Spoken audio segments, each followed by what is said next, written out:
Hi there. Thanks for joining me on Rethink Real Estate for Good. I'm Eve Picker, and I'm on a mission to make real estate work for everyone. I love real estate. Real estate makes places good or bad, rich or poor, beautiful or not. In this show, I'm interviewing the disruptors, those creative thinkers and doers that are shrugging off the status quo in order to build better for everyone. If you haven't already, check out all of my podcasts at our website, rethinkrealestateforgood.co, or you can find them at your favorite podcast station. You'll find lots worth listening to, I'm sure.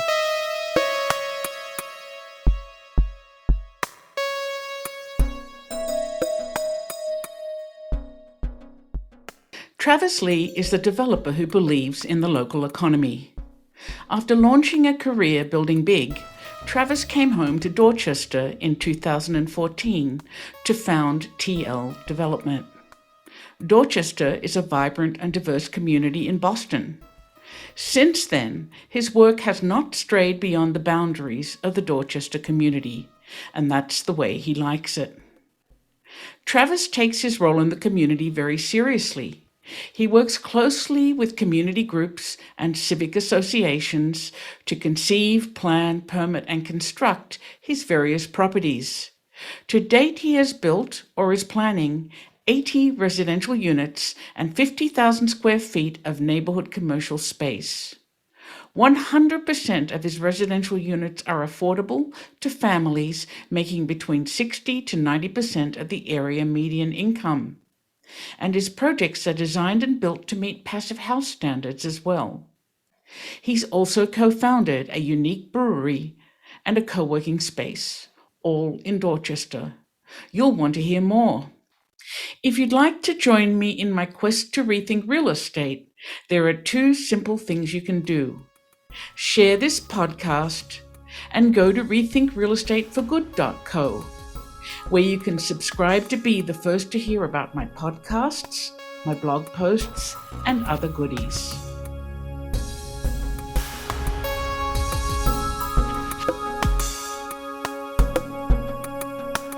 Hi, Travis. Thanks so much for joining me today. My pleasure, Eve. Thanks for inviting me. So you're a real estate developer with a mission grounded in community, and I wanted to understand why that's important to you. Well, it's a great question. I graduated college and moved up to Boston from South Carolina to work at a homeless shelter in downtown Boston.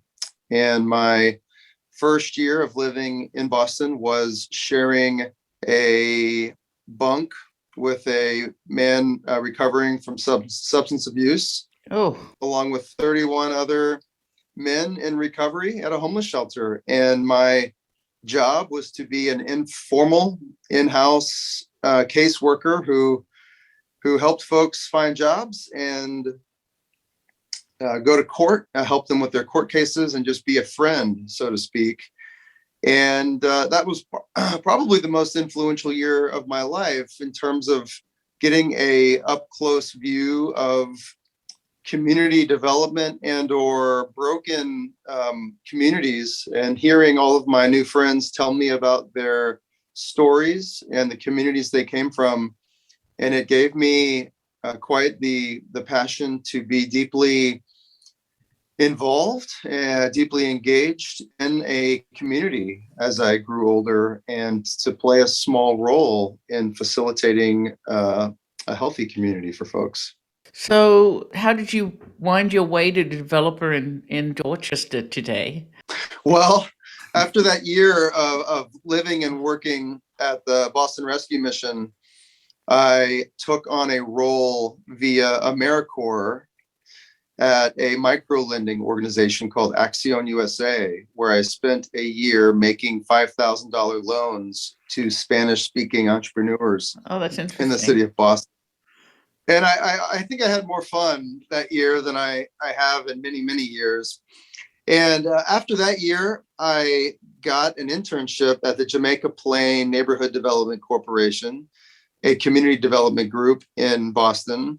And I had the great privilege of working on a redevelopment of a 1880s brewery, the Heffenreffer Brewery. Oh, that's fun. And we converted 100,000 square foot abandoned brewery into 32 small business spaces. And to be involved with the financing and the construction and the tenant fit out of that project got all of my blood flowing for community development. From there, I got married and moved to New York City and got a job working at a public-private bank called the Upper Manhattan Empowerment Zone, where I was charged with making loans and equity investments into small businesses and real estate projects that otherwise would not occur in Harlem or Upper Manhattan, and got a chance to be on the lending side for small businesses, and fell in love with small business. Yes. And helping those small businesses grow and start up shops when they were having a hard time finding the capital. So we got to play that gap financing role. And a couple of years later, moved back to Boston and moved into a neighborhood called Dorchester, where my kids would go to school and my wife would teach. And I looked for a job in the community development world. This time I wanted to be on the development side.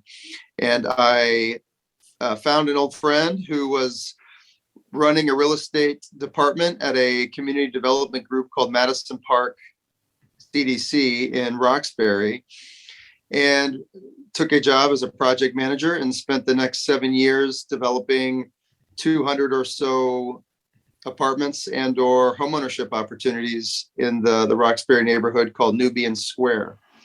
And those 7 years were extremely influential, mostly because for 7 years I worked in the same location with the same people, the same community groups, getting to know the heart and the soul of the neighborhood and getting to understand the vision that a community had for itself, and thereby getting to play a role in executing their vision. And that's when I said, I want to spend the rest of my life working in a single community, helping to advance the vision that community has for itself. And that means getting to know a place, getting to know the people there, getting to know what they care about, and putting the skills and the experience and the resources that I, as a developer, have at my disposal, putting those to work for the sake of moving forward a community's vision for itself, and finding the balance where I can both make money and accomplish a vision that a community has. And that's a very tight rope to walk. Yes, it is. It's been extraordinarily enjoyable, and the relationships have been very sweet over the years. That's wonderful. That's a very powerful vision and a pretty unusual goal. Not many people think that smaller can be bigger, I suppose, right? You're just focused on one community. Yeah, it's tough to limit the opportunism. For a long time, I got phone calls from friends or colleagues in other neighborhoods or other cities saying, hey, I've got a great opportunity. Can you come and participate here or there? And for several years, it was really, really hard to say no. And after a few years of committing to a place and committing to a people and building those relationships with people, where they started to trust that when I said, I hear you, and we can't do exactly what you're asking for, but we can do this and that. And moving forward and working alongside a community, after experiencing some of that, it became much easier to say, you know what, we're going to turn down some what might look like great opportunities way over there to focus right here. And to be honest with you, the neighborhood that we work in, Dorchester, is the neighborhood where I live, and the neighborhood where I've lived for 15 years, and my 5 children go to school, and my whole family lives and operates. And so it all feels very close to home. And there's much satisfaction getting to see my own neighborhood grow up in a more equitable, inclusive manner, and being a small part of practicing equity and practicing work that builds wealth in communities that have had wealth extracted from them over the years. And so Yeah. So what is Dorchester like? I mean, that brings me to think about like what is that demographic like in your neighborhood? well, Dorchester is a large neighborhood. I think there's close to 100,000 people altogether, and it is a very diverse neighborhood. Some people liken it to Queens in some ways, Queens, New York. There are African American people, there are Africans, there are a strong Latino population, a white population, a strong Cape Verdean population, which of course is West African, and a strong Vietnamese. I have to say, yum. It is a very diverse group of people that live here. And my humble opinion is that most of us live in our own silos. Mm-hmm. The cross-cultural gathering and community building is fairly weak, and we have mostly white people doing life with white people, and we have Vietnamese people doing life with Vietnamese people. And I think there's a younger generation that is really working hard to bridge some of the cultural barriers there. And that's one thing that our organization is trying to do, is trying to facilitate community building across cultures where language barriers are real, cultural differences are real, and finding commonalities, finding things that will bring people to the same table, often over food. And that's why most of our projects have a retail component, a small business component on the ground floor, where we can help work with a local entrepreneur to open. We've opened 4 restaurants at this time. That's great. Not as the owner and not as the operator, but as the developer / landlord who wants to facilitate a community gathering space for people in the neighborhood to come and eat and be together. And that's something we believe in. So a very diverse neighborhood. And what does your team look like? Well, at the moment, we have 3 people on the team. Myself, I'm a white man of Western European descent. We have a woman named Ariella, who is a woman whose family comes from the Dominican Republic. She identifies as a person of color. She often identifies herself as being Black. And Milton, our third teammate, is a Black male who grew up in the neighborhood, although both Dariella and Milton both grew up within 5 to 7 minutes of all of the work that we do. I am the newest comer to the neighborhood, having been here for just 15 years or so. Okay, let's go talk about the project. So you've done quite a lot of work. What are the projects like that you focus on in Dorchester? Well, about 4 years ago, we actually, our work started 7 or 8 years ago in buying one of the largest office buildings in Dorchester. It was 65% vacant, and it was a struggle to buy it. The financing of it was quite difficult, but we managed to purchase this mostly vacant building, and over the next 6 to 9 months, fit it out with a nonprofit tenant. And then we started a shared workspace on the 4th floor because we were unable to find another tenant. So we started a business to be our own tenant, and we call that space the Fields Corner Business Lab. We have 120 or so members that all share the space as members of the Fields Corner Business Lab. We, from that building, once it was occupied, we built a 6-family, our first new construction residential building in Dorchester. It was aimed at households earning 70% of the area median income. At that time, it was like $55,000 to $70,000 a year in annual income is what we were honing in on. The vision for an income target came from some of the experience I got as a nonprofit developer working for CDCs, whereby we built affordable housing strictly for households making at or below 60% of Boston's area median income.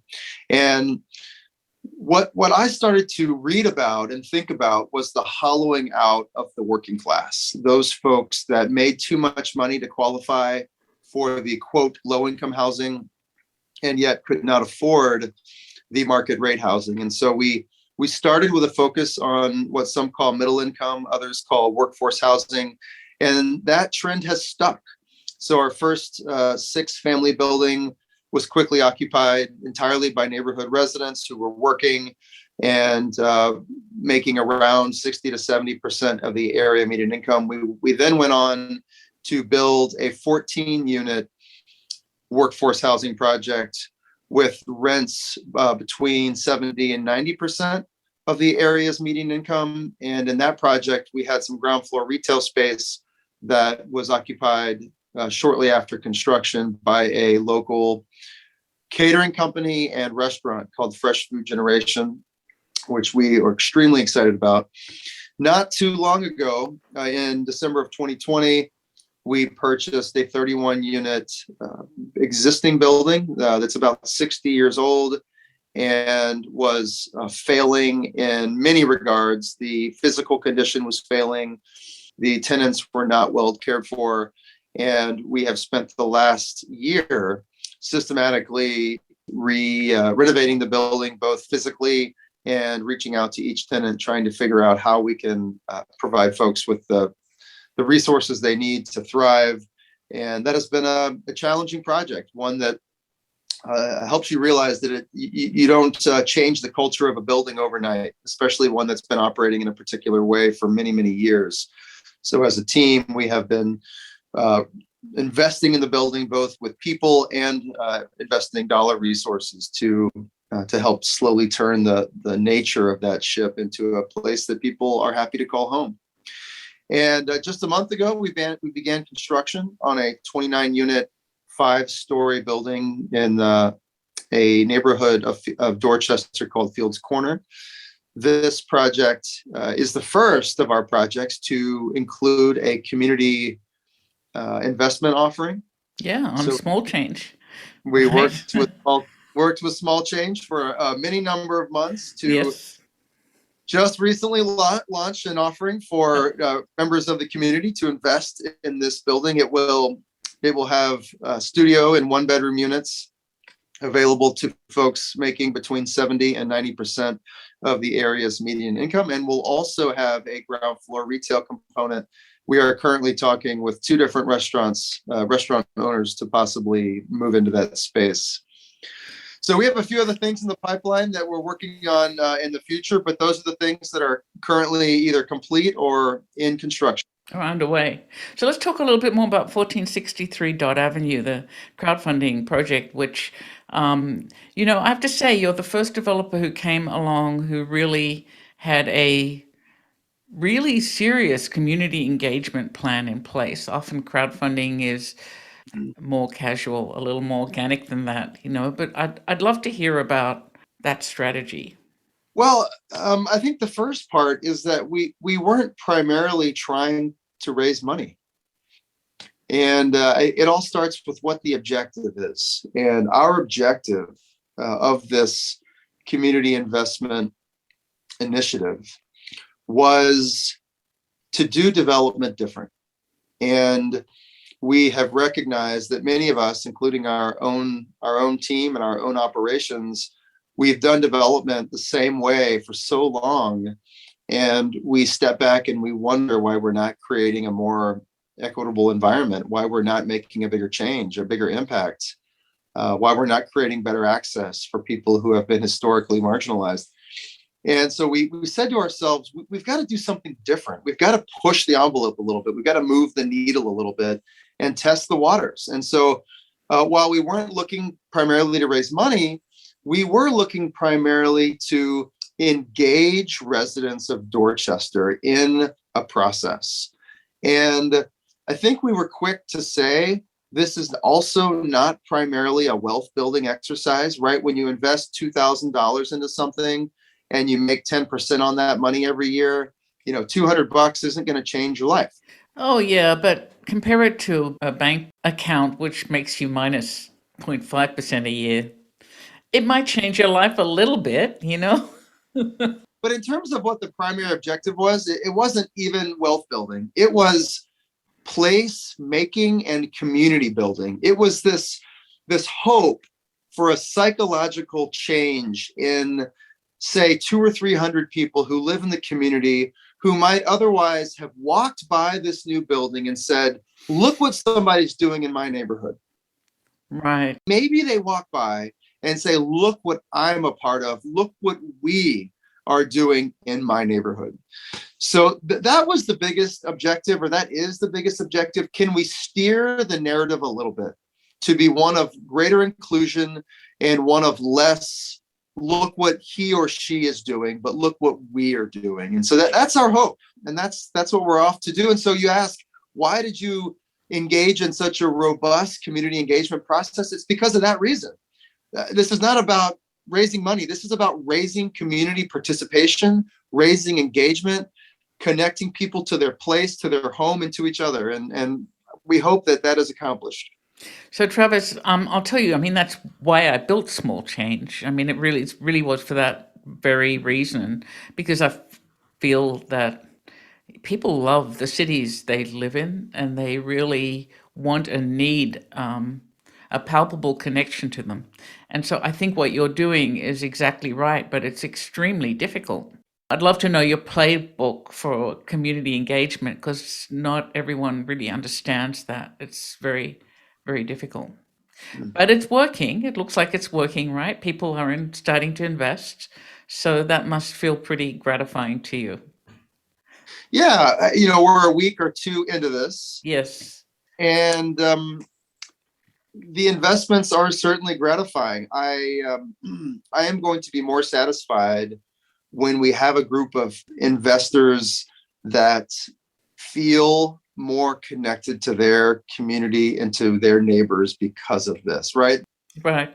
The ultimate achievement here won't be that we raise $50, $100, or $200,000. It will be that people care more about the place they live in and they feel more part of its growth than they would have otherwise. And that's going to be hard to measure.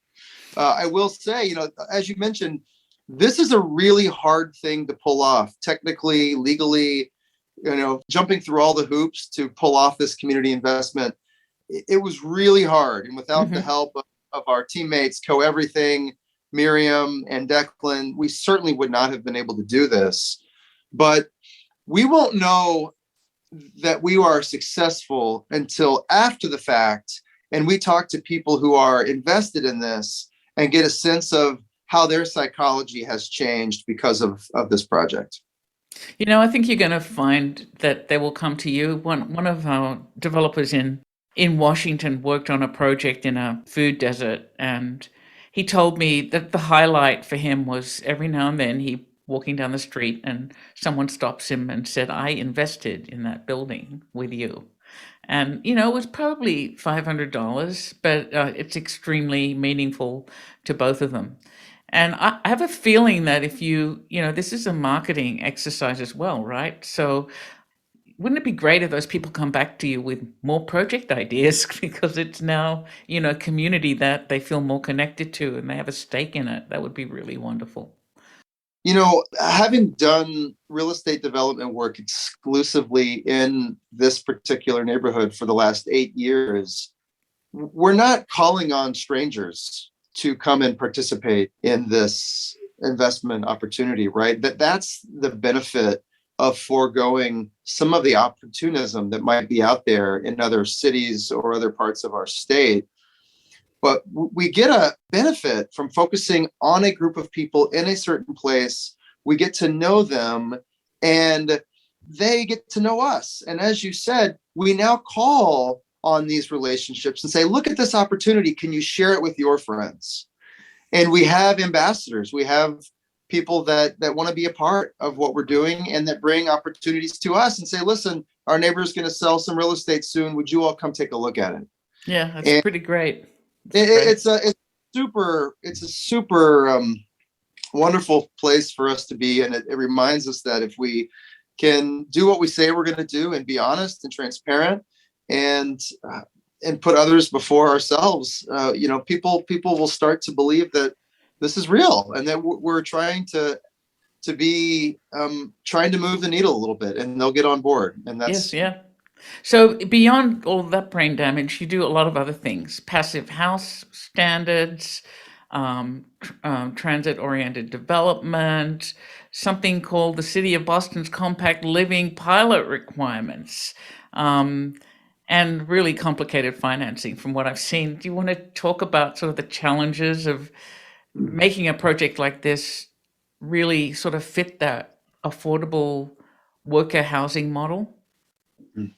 Yes, I think the financing of these projects is the most difficult part. Mhm. And it's not because money is not available. It's because our objective to offer housing that is affordable to the median income household in a neighborhood, or in this neighborhood, I should say, that is getting harder and harder to do. And we traditionally have not sat in line for big state subsidies.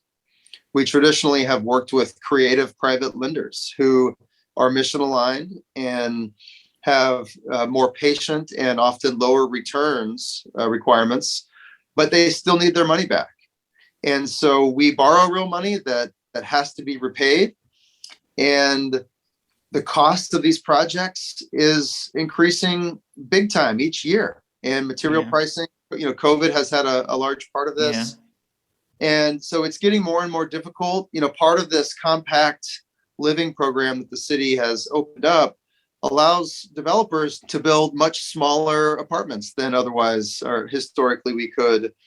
And as you know, Eve, there's not a lot of ways to reduce the price of something, right? You either get government subsidy, you build a piece of junk, or you build something smaller and more dense. You build smaller units in a more dense building and you get more in the bag.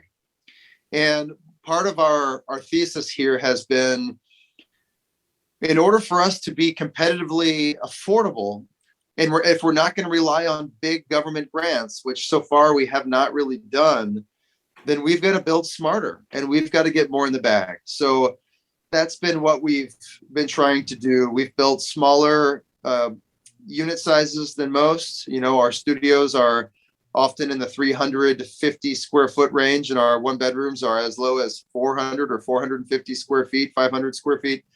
And on one hand, this isn't a home run, right? Because people want and need space to live in. On the other hand, if we want to bring the price down, we've got to take advantage of all the opportunities we've got. yeah. I mean, I think those sizes are okay. I actually have a little cottage that's a two-bedroom that's 600 square feet, and it's extremely comfortable. And I think that really comes down to the architecture and how you lay it out. You're going to lose spaces in common areas, or you're going to have some sensible layout that really efficiently captures every square foot. There's a big difference, right?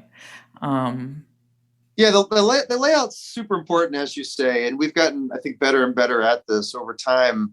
The other really important thing to ask yourself is, who's going to live here, right?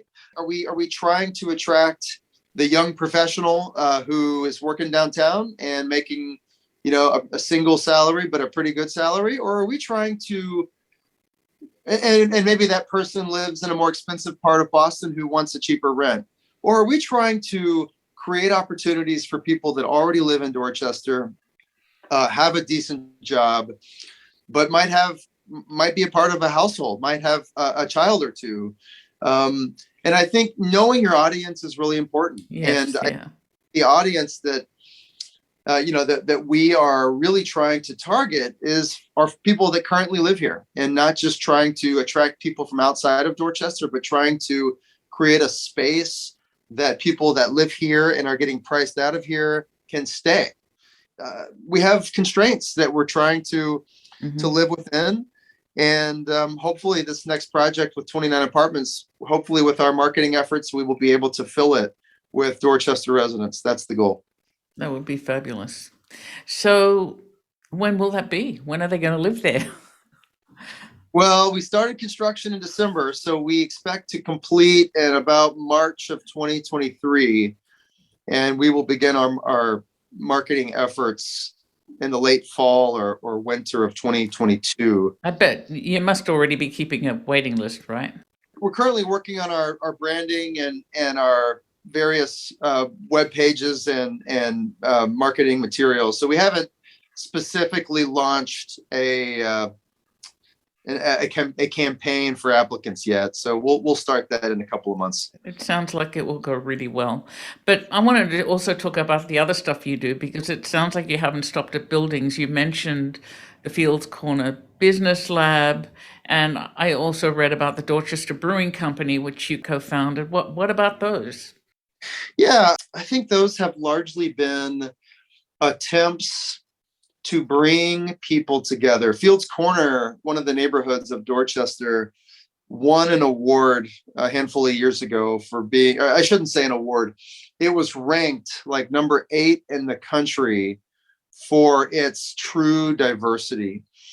And there wasn't, a few years ago, me and a friend were lamenting that while it is so diverse on paper, there was so little interaction in general from culture to culture or community to community. And so part of the objective was, could we create a shared workspace where Vietnamese entrepreneurs and Cape Verdean entrepreneurs and Latino entrepreneurs and white entrepreneurs could come together and work not just side by side, but get to know each other and do their work better because of relationships they're building with other like-minded folks, maybe with different perspectives. And that was the objective there. And to date, it is an extraordinarily diverse work environment. Of the 120 members, it's very well representing the community at large. The Dorchester Brewing Company was an idea envisioned after the Fields Corner Business Lab took effect, where we double booked and sometimes triple booked the number of seats in the shared workspace so that we could reduce the price of one seat by renting it to, say, 3 people. Right. Hoping that they're not all there at the same time, right? This is sort of the airline effect. It's the hoteling thing, right? Yes. And so we did something similar with this beer industry. We figured out that in Massachusetts, some 20 or 30% of beer companies did not have their own brick and mortar, but were borrowing someone else's brick and mortar to brew their beer. And that's called the contract brewing industry. And we realized that there wasn't a specific manufacturing center for beer that focused on making beer for others, as opposed to one big beer company making beer for themselves in their own building and then pawning off a little bit of excess space to other people and often treating them like stepchildren. And so we envisioned this concept where we would be the first state-of-the-art beer manufacturing center that existed for other beer companies. And in 2016, we finally launched in a 24,000 square foot building with the full array of packaging options and a very flexible beer production system. And we had 15 or 20 different customers that we brew beer for, all under the same roof.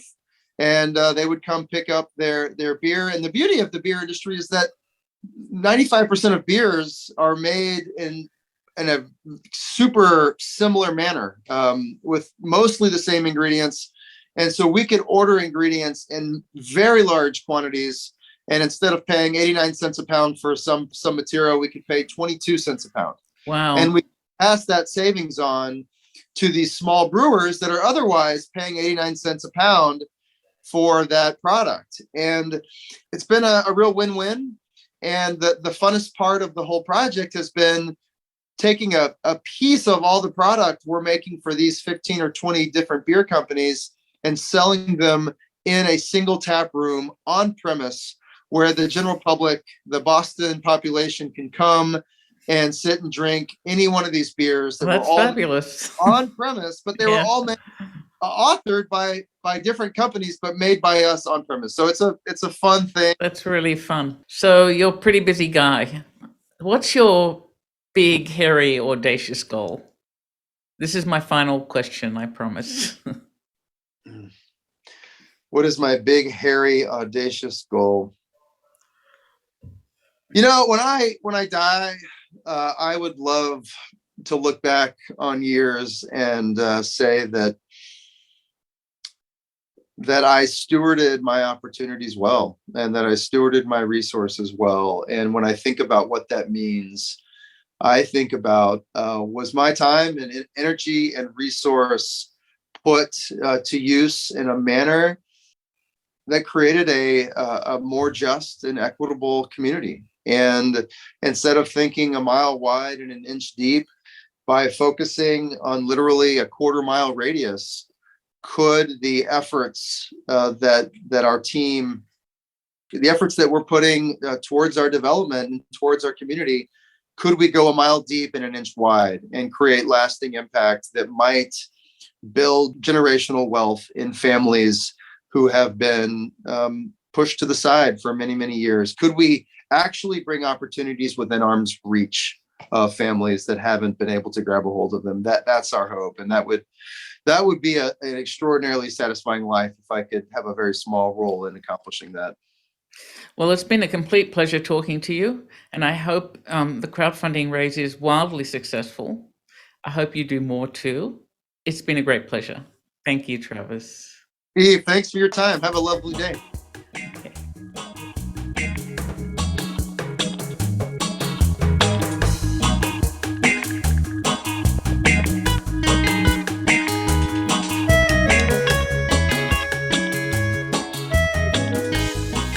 That was Travis Lee. As an entrepreneur and small business owner in Dorchester, Travis's commitment to economic development in his neighborhood is personal. He works hard at fostering collaboration amongst entrepreneurs, small businesses, and community development organizations to advance one of Dorchester's most promising business districts and to improve the place that he calls home.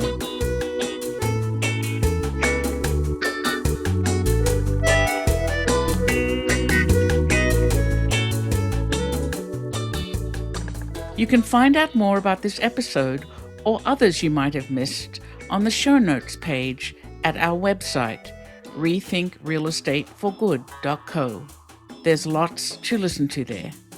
A special thanks to David Allardyce for his excellent editing of this podcast and original music. And thanks to you for spending your time with me today. We'll talk again soon, but for now, this is Eve Picker signing off to go make some change.